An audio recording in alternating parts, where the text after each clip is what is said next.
so much for coming and being on my show. I honestly, like, since the first day we met, we've been vibing. Ever since then, we've just been relating either on the post or like we always been replying to each other, just all up in each other's story, all this women empowerment stuff that actually is like genuine and true, which I'm so here for. So on that note, I wanted to talk to you more about your story and how that's over all the obstacles that you face, how you've come to this point and where you are right now.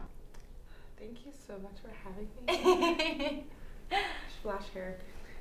No, it was it's funny because when I was coming here I was like, oh my god, this is gonna be so nerve-wracking, because I genuinely sometimes I feel like when I'm asked questions, it's like everything just comes out of my mind, like I got this, I'm reciting it in the car, I can do this, and then I come out just like and I don't blame you. It's a tough, you were literally having a conversation, but then it's also like, wait, am I allowed to say that? But then should I say that? But then you're like, yeah, you're fine with saying this. It's like everyone just block out. If something that's inappropriate, guys, just pretend you never heard it. Yeah. I'm sure I won't do that.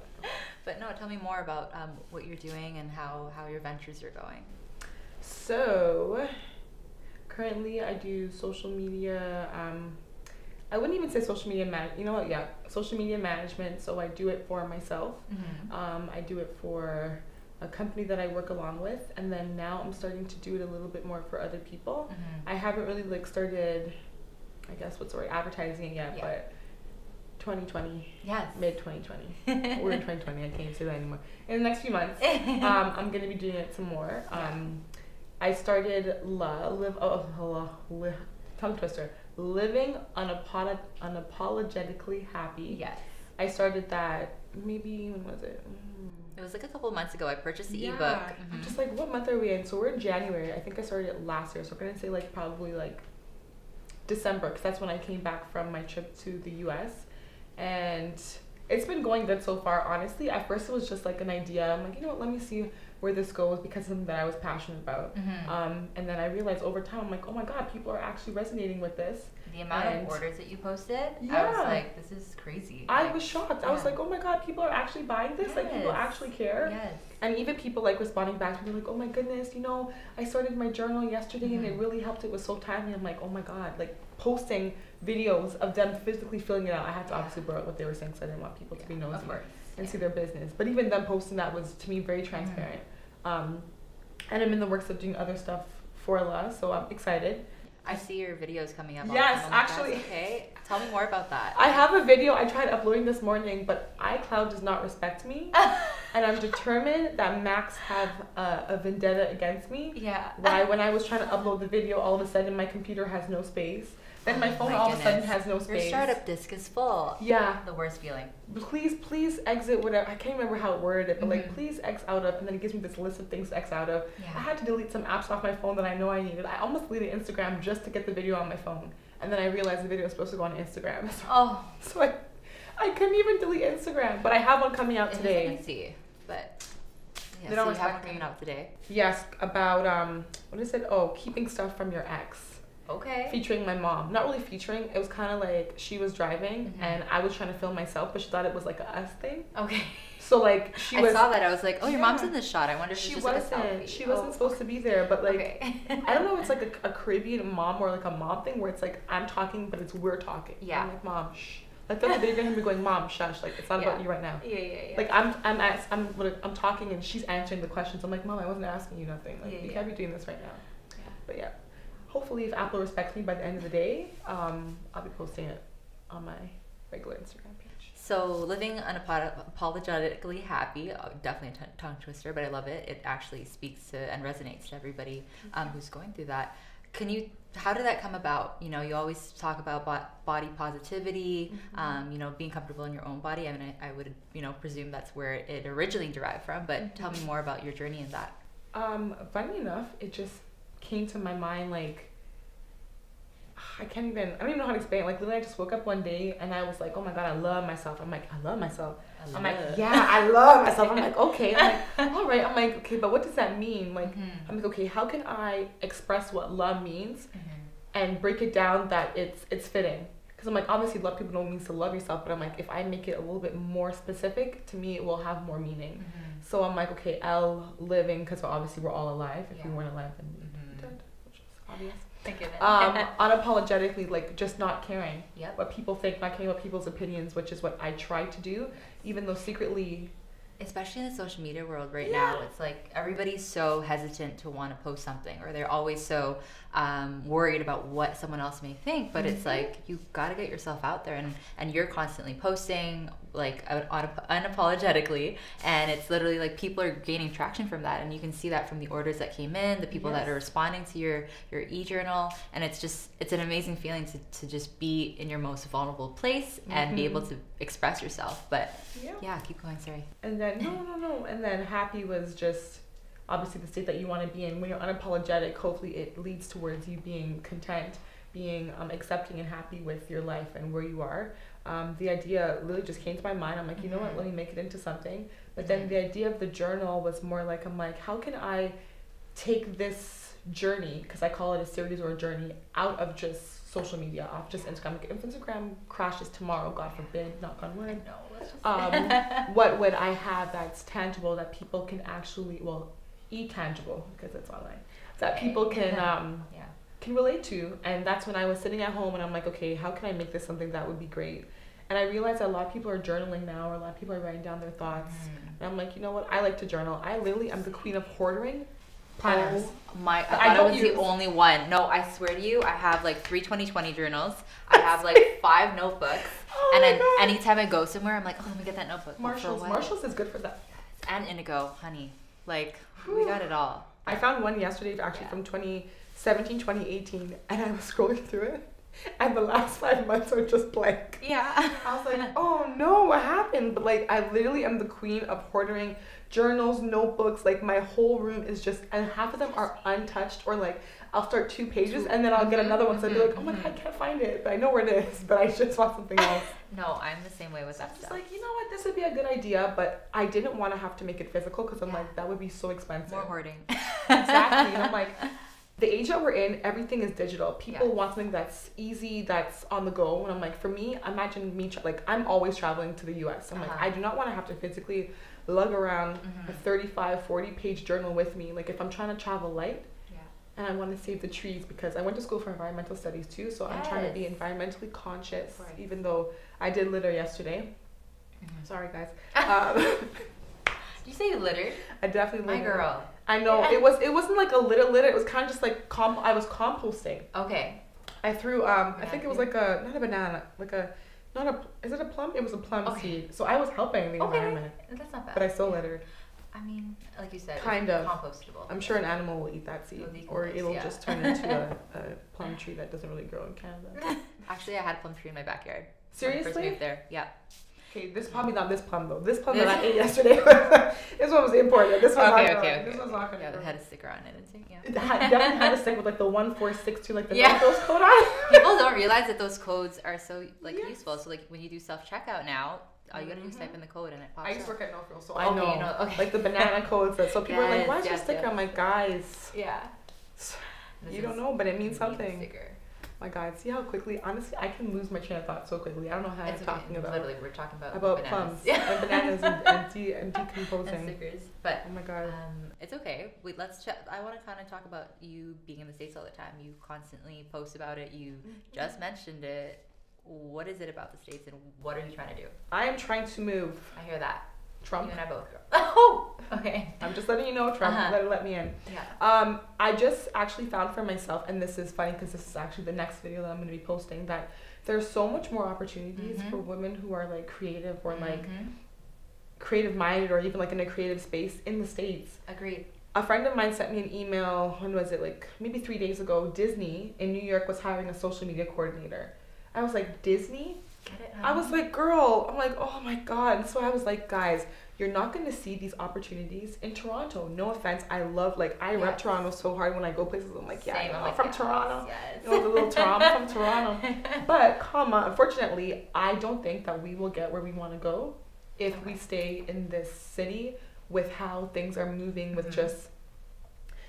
I know this sounds so bad and I'm probably going to get backlash, but I find this is a very cultish city.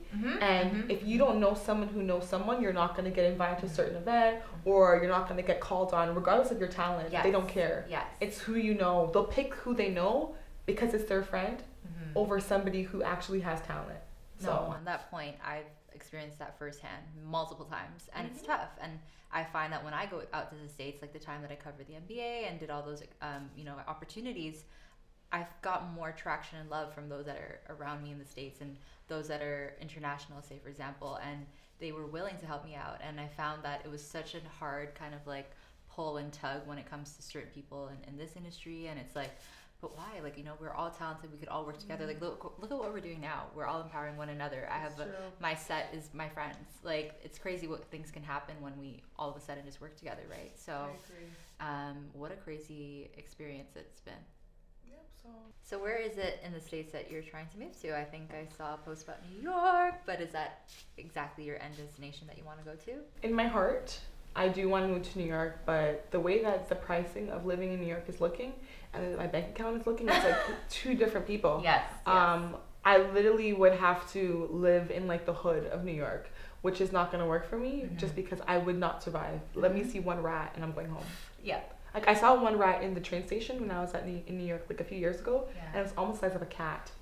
After I saw that, I said, I'm not taking the train. It was just running. I don't want to think about it. I'm like, I don't want to think about it. Yeah, I can't with rodents. I really can't. So, no. Okay. So, because obviously right now New York is out of the question, Connecticut is where a lot of my family friends live. Okay. So, I go to visit them in Connecticut, and it's like a 1 hour train ride to New York, and it brings you right to the Grand Central Station, which is basically the center of everything. Exactly. So if all goes well, I would just move to New York, Connecticut, and then branch off. So like even getting a job in New York won't be too hard because it's just one train ride, and then finding out how to use the 17,000 different train systems, or take a taxi or walk, because make it work. I'll make it work somehow because I can't. Well, that's awesome. I can't like live that here no more. Yeah. Trust me, girl. I like that you're being proactive in that sense, and you're pursuing social media, but then I know I've seen a ton of styling and fashion design, and you posted some throwbacks for my top 10 of the decade giveaway. Thank you. And I saw that you did a fashion show, and I was like, oh, tell me what happened, or what are you doing with that? So, how many years ago? I'm going to just say 5. I'm definitely probably off with the numbers. I had a clothing company. It was called A Sarah, which is basically Alicia Sarah, but I kind of got it off of K Sarah, Sarah, whatever will be. Yes. And I kind of made that name from it. And it wasn't too bad actually, but it was so expensive because I drew everything myself and I had to get them all made. Wow. And my parents were looking at me like, we about to cut you off. Like, they weren't supporting me anymore. Oh. They weren't trying to support me. They're just like, we're not like, they're like, we pay for your education. We're not paying for this too. Like, you're becoming a financial strain. And I'm just like, guys, like, come on. So because they let me down and they didn't want to, love them dearly though, support me in my venture, I kind of had to like let that dream die because it was becoming so like thousands of dollars almost racking up, just like me buying materials because I don't like cheap clothes. So I don't want to be making cheap clothes. And if you're gonna brand a product, then that's your own. Exactly. Why are we gonna give cheap clothes? And I had to get it locally made, and the woman that was making it out of her house, and it was just like it was a piece of stress. Wow. So I tried to find someone else to make it, and he was even charging me more. So like if he made it for me and charged me like $100, I have to charge someone like minimum $200. That doesn't even include the fabric. So I was just like, I'm gonna let this dream sit out for a little bit, but I'll revisit it again in the future. So like it's still in the works in my head. Like I have all the sketches, I have pictures on my phone. I still wanna like bring it back, but it's just so expensive. And it takes time, and it's honestly it's progress. Like say for example, this show, I would say it's like 8, maybe even a decade in the making, because I'd always mention it. I would always say it's gonna happen, and it takes time. It takes people. It takes the right moments that come to you. And so same with your designing and your fashion line. It's like, I love this is always gonna be my passion, but I can slowly implement it in ways of yourself. And speaking of which, you're super stylish, and you're able to showcase that during on your Instagram platform, as well as just like on your blog. So speaking of your blog, I know that that's what you're known for mostly, but also things that people can go to. Can you tell us more about that? So right now I'm a little bit hurt by WordPress, which is my my blog. I don't know what you call it. Not the domain. The oh my gosh, I lost it myself. Not the supplier. No. You know what, honey? We'll go revisit that word this. Right yes. There. They actually. I haven't put out a blog post since October. Like that was my last luck. And they tried to charge me the other day. Actually, didn't try to charge me. They just took the money out of my account for the site, and I was very upset because I have not put out a post since October, and they were very rude and feisty. to take out money out of my account for the website that I have not used. Is it annually? It is, but you know what it is? They kind of don't tell you that they're taking it out, Okay. but they tell you like from the year before. So they told me 2019 they were taking it out. How am I supposed to remember for 2020 when you're taking out 1 year later? So later? then it hit you and you're like, and I was just like, but I didn't authorize this payment. Yeah. Like, what? But I'm gonna go back to blogging. My blog is Simply Lisi. I blog about a lot of different stuff. A lot of different stuff. It's okay. I'm gonna laugh so loud. A lot of different stuff. A Yes. lot of different stuff. Wow. I talk so fast that I end up making up words. You and I both. I'm gonna pace myself. I talk about a bunch of different things. Mhm.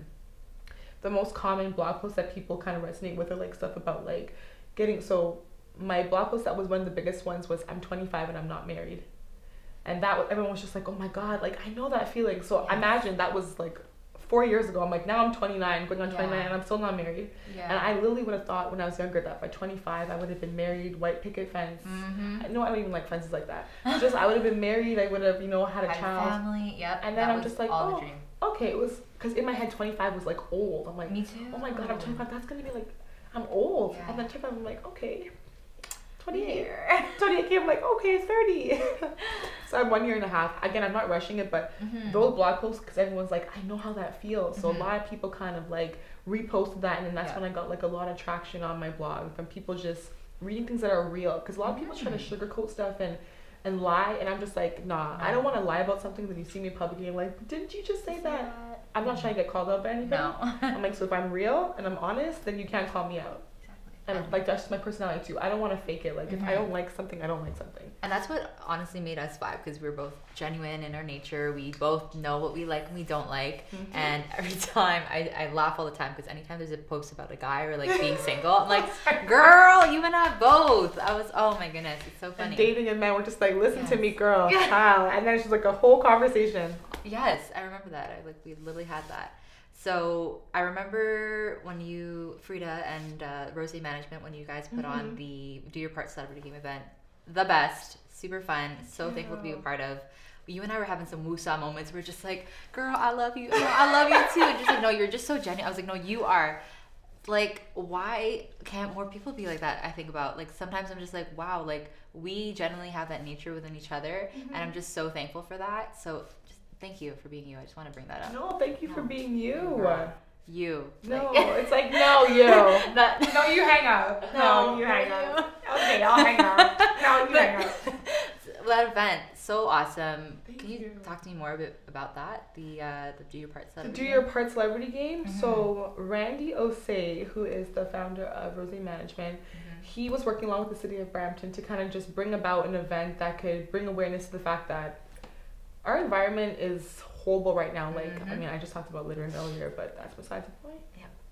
A lot of people are not aware of how impactful the things that they're doing are affecting the ozone, or like just the city of The Brampton, earth. the earth exactly as a whole. So when he was speaking with the city of Brampton, they said, you know what, we're gonna help you put on this event. We need it to be XYZ. He was able to reach out to like influential beings like yourself and a bunch of others to kind of just help us bring in an audience through a basketball game. But really, it's almost like you have to sugarcoat something to get people to come. So it had just been like us doing an informational session on environmental change. People would be like, yeah, I'm not coming.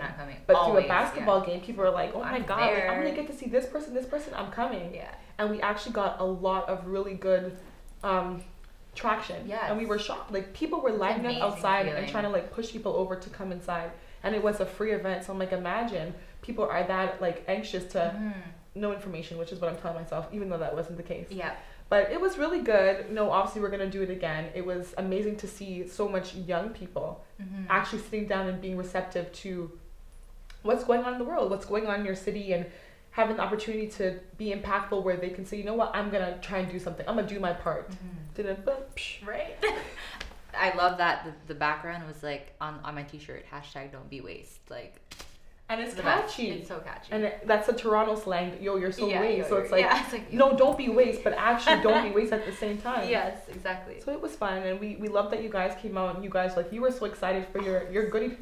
Girl. For your goodie bag of snacks. Yes. I was, shout out to Cole Neck. They Yes. honestly had everything filled up in there. And I was like, half of it was vegan. Vegan jerky. That one hit the spot. The spicy That one. Unisoi one. Yes. That one hit the spot. I was like, I need this more. I need more of this in my life. And they ended up sending me another package. California. I was like, this is crazy. From LA, you're sending me snacks. Oh, I just. They believe in your journey. Right? In your journey to eat good. So this part of the episode, we do somewhat of a rapid fire, this or that kind of round, favorites and stuff. So I'm going to start off with, what is your favorite food? We're talking food. Food. Food, everything. My favorite food is anything Italian or anything Chinese. Yes. Chinese Yes. or Italian food, love. Pasta, pizza hits the spot. Lasagna? Chinese, oh. Mm. Fried rice. I'm here for it all. I'm here for it. What's your favorite destination to travel to, or one that you want to go to? Oh. Okay. Honestly, I really want to go to Hawaii. Mm-hmm. I love the fact that they're so culture based, and I want to see like them in their, I don't even know if it's like in their essence. Yes. Like with the men doing, I don't even know what that dance is. Asian dancing. I want to and see all of hula. that. Yep. I My sister's really want to see been that. dancing hula for like over a decade now, and she went Ooh. twice already for like a wedding and like to do I think it was another competition stuff, but Mhm. always says beautiful things, and I definitely want to go there as well. I need to go there. What's your favorite motto or quote to live by? My favorite quote is, and I'm probably gonna misquote it just because I'm put on the spot. Our deepest fear is not that we are inadequate. Our deepest fear is that we are powerful beyond measure.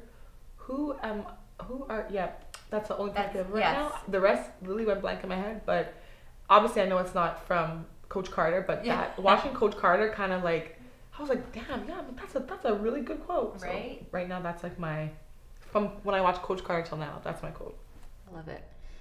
Would you choose chocolate or candy if you ever had it somewhere? Ooh. You're like neither. Chips. Honestly, every episode somebody says chips because chips hit the spot. Do you have a favorite chip? Ketchup chips. Oh my god, me too. Yeah, ketchup chips. They are the best. Like when you have one that's like super flavorful and crunchy. Yeah. Or Chicago popcorn with the cheddar and the caramel. I felt like out of my experience for a little bit. Yeah. What is your favorite self-care practice? My favorite self-care practice is affirming. So affirmations.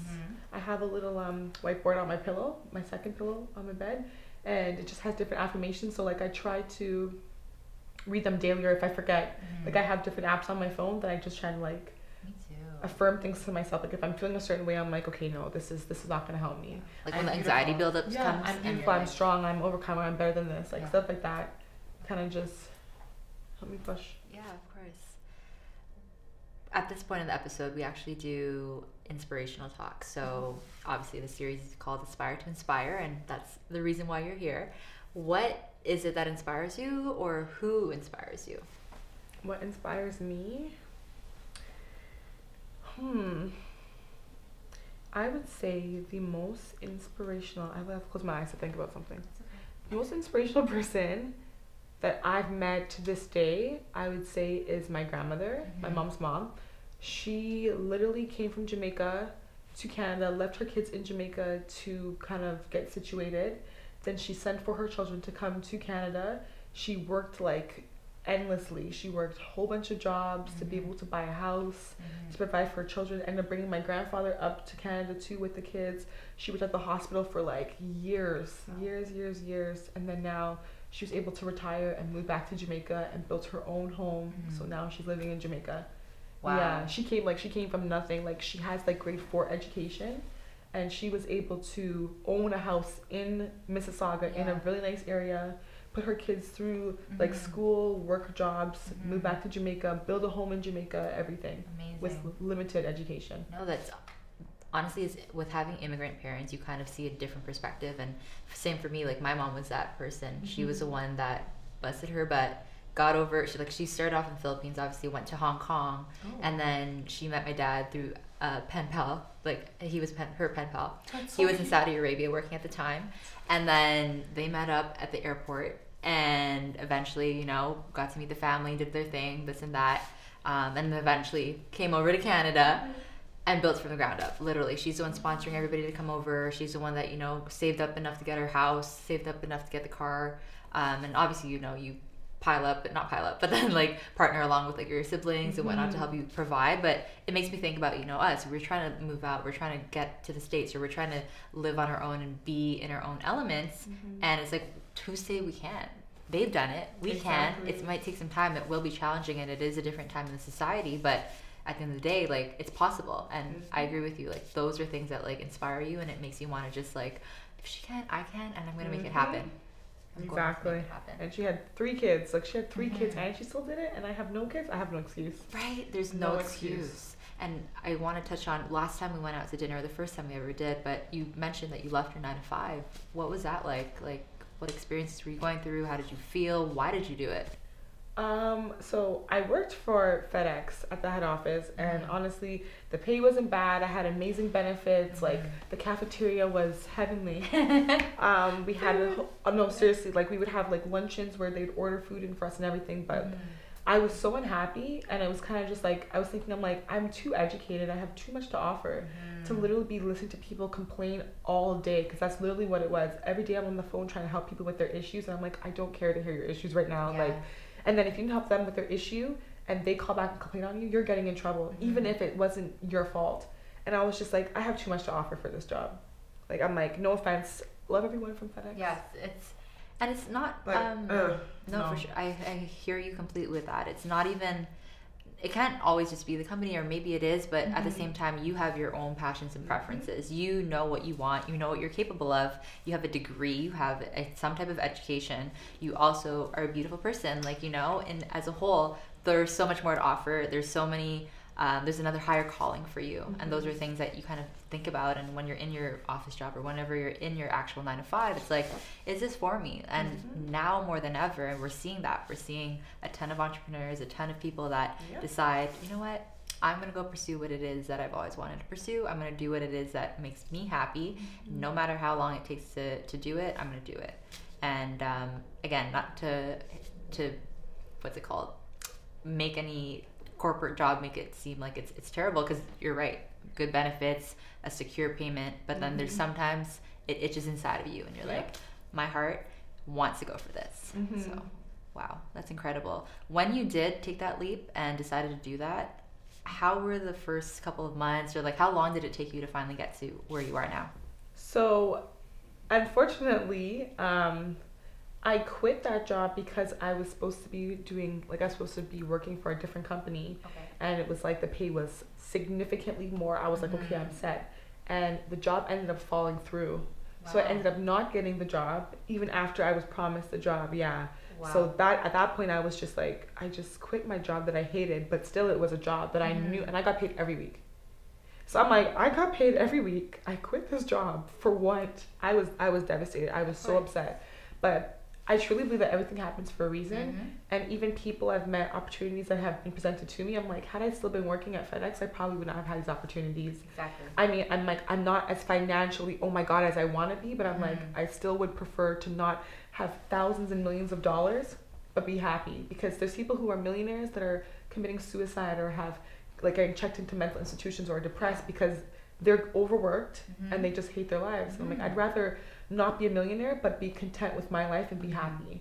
So the story of how I left and what happened after was kind of horrible, because I was just like, you made me quit for no reason. Like, I could have still been there. And apparently they told me after, when I was leaving, you know, we were gonna make you one of our managers. And I was just like, of course now you wanna make me a manager now that I'm ready to quit. And then it would have been more stress but less stress at the same time. I'm just like, you guys couldn't make me a manager when I actually wanted to stay. And that's the tough part. Like, you all of a sudden you say, okay, I know my worth. I know what I'm gonna go and get after, and I'm gonna leave. And then that same moment they're like, but wait, I need you. Can you actually do this? We'll accommodate you. But it's like, no, you didn't want to put my, you know, time and worth into the time where it was. And peace. Exactly. But I started a trend because a lot of other people that were my friends left with me. Like, we all just left at the same time. So they probably hated me, but it's life. It is life. I don't feel bad about it. Wow, that's amazing. And I'm so excited to see everything else that comes for you this year. And 2025, you always talk about 2025. That's my year. Yes, girl. 2025 is my year. It takes time to do everything, right? And it's okay to project something that's longer down or later down in the road, because eventually things will fall into place. So I just want to say thank you so much for being here and for taking your time out of your day to just speak with me and tell us all about you. So what is next? What's up? What's going to happen? What do we need to know about Alicia? Well, I wrote a book about my life called The Self-Proclaimed Girl Boss. Currently, it's in the editing stages. Hopefully, it's done being edited before the year ends. But this year, I will have a hard copy, a real hard copy book. Speak it into existence, honey. It's going to happen. And an ebook coming out about my life and my journey, my experiences, letdowns, and how they've impacted me to becoming the woman that I am and I'm going to be. So, wow. My first book. Congratulations. Thank you. Can't wait to read it. Thank you. Thank you. It's like, oh, thank you, Meliza. Thank you.